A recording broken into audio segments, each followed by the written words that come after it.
Recently, several ministers and evangelists in William Branham's message Cult of Personality have been made aware that a large number of Branham's claims have proven to be fiction.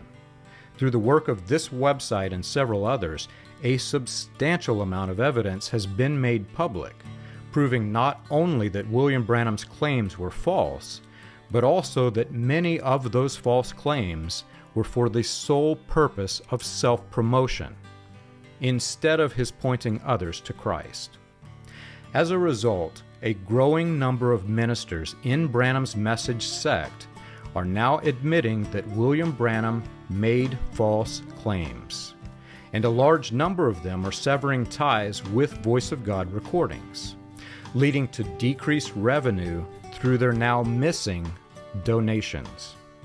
Today, Voice of God Recordings issued a statement rebuking ministers who now admit Branham's false claims. Interestingly, the article is addressed to Dear Written Word. Voice of God has been pushing the notion that Branham's voice, every word the prophet spoke, is, quote, "Thus saith the Lord," or the spoken word. The cult is now using the term written word as a replacement for what other Christians call the Bible. The cult followers themselves are now the written word as part of William Branham's Manifest Sons of God doctrine. One point worth mentioning from the article is the misguided use of the phrase, "Thus saith the Lord." In Voice of God's rebuke of cult ministers, there is an accusation that these ministers, pointing out Branham's false claims, are claiming, quote, "Thus saith the Lord." To our knowledge, not a single minister, whether a leader in Branham's message cult or escaped from the cult, have claimed that God spoke through them in their admission of Branham's false claims.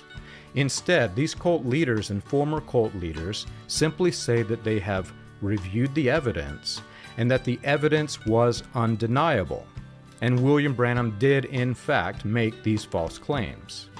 The most disturbing part of the article, as former members have pointed out, is that Voice of God Recordings is now fully open in their belief that William Branham was in fact God.